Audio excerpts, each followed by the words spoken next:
Trajetória. Bom, minha trajetória é o seguinte, eu sou nascida natural de Americana e sou filha de uma família assim, tradicional, de negros de Americana. Meu pai criou a gente assim, muito bravo, sabe? Mas assim, meu pai, minha mãe, eles me ensinaram a ser alguém.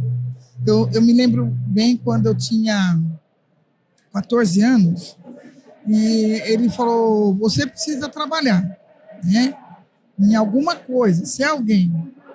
E aí ele levou eu numa confecção pequena e chegou lá, ele falou, olha, como que é o nome da senhora? Meu nome é Maria. Coloca minha filha aí para trabalhar, não precisa pagar nada. Mas ela vai trabalhar durante 1 mês, 2 meses, para ela aprender. Foi aí que eu aprendi a costurar. Mas antes, a minha mãe, ela costurava também. Então, eu vinha assim, aprendendo a chulear, pregar botão, sabe? O básico ali, né? O básico. E aí, quando essa dona Maria me ensinou, né, a costurar em máquinas profissionais, né? E aí eu comecei, foi daí que eu comecei a entender a costura, né? Sempre trabalhei fazendo roupas de boneca, para Estrela, na época da Emília ainda, do sítio do Pica-Pau.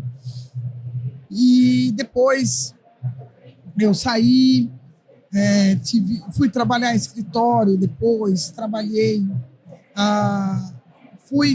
cheguei a ponto assim, eu sempre trabalhei de babá a empregada doméstica e depois faxineira, criei minhas filhas todas na faxina, eu tive que dar uma recuada na costura e fui ganhar a vida, batalhar em tudo, eu fiz muita coisa, trabalhei de segurança à noite, como o povo falava antigo, leão de chácara, né?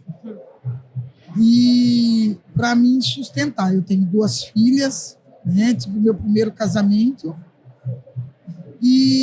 mas sempre sonhando, sabe? Eu tenho uma mente muito empreendedora, sempre quis ter algo, mas eu nunca tive condições. Então, algo sempre me dificultava, sabe? Eu tinha que trabalhar, ralar muito, muito, muito, muito. Passei muita fome para sustentar minhas filhas.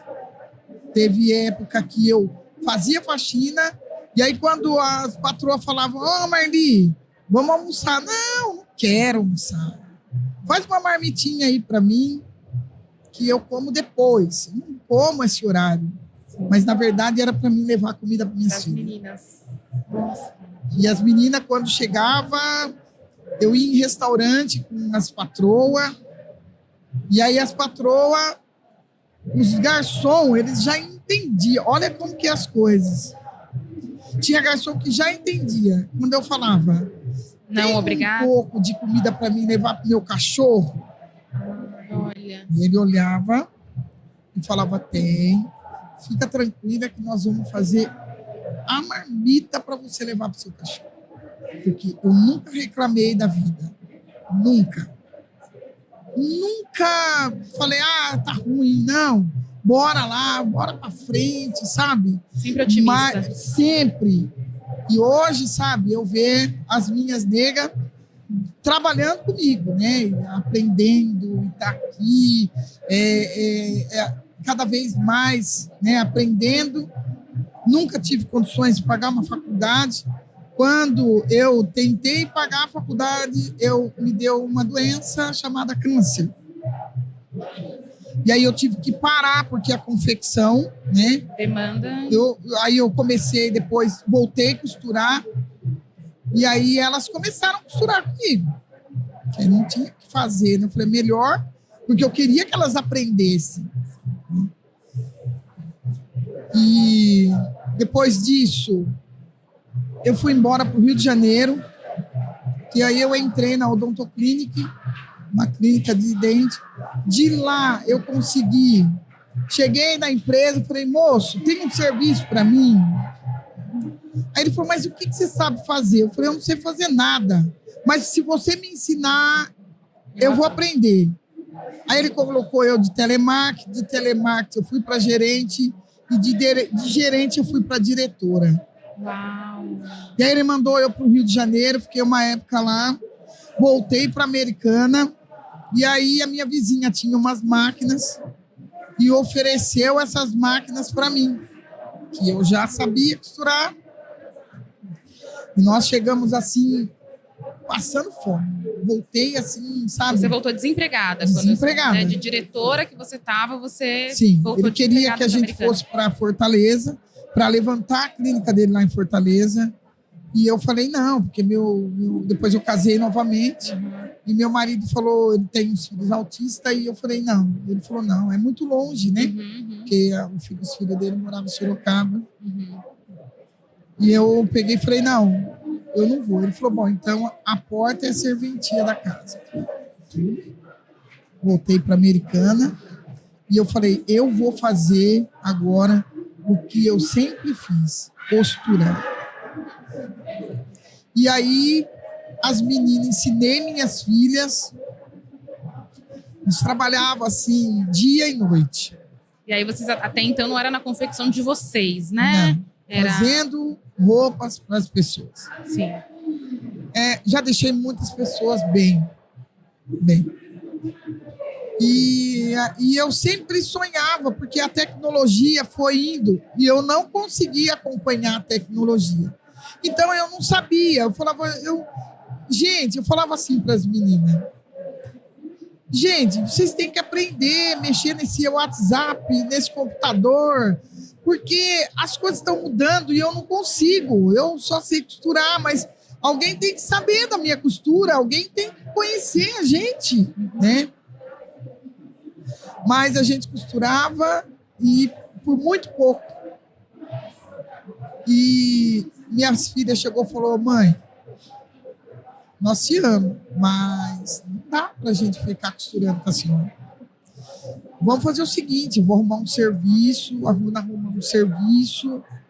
e nós vamos trabalhar para os outros para poder pôr comida dentro de casa. E aquilo para mim era morte, porque eu falava, meu Deus do céu, a gente tem capacidade. Tem as máquinas, tem o conhecimento. E o povo tem que saber, sabe? Até eu chamava as pessoas para trabalhar comigo. Gente, vem costurar comigo. Você sabe mexer com o computador? Você sabe mexer com alguma coisa? Teve um primo meu que chegou e falou para mim assim, Marli, procura o Sebrae, vai lá. E eu não entendi o que o Sebrae fazia. A oportunidade que o Sebrae trazia para minha realidade, né? E foi indo, passando os anos. Minhas filhas crescendo, pararam de fazer a faculdade. Eu fiquei uma época muito doente.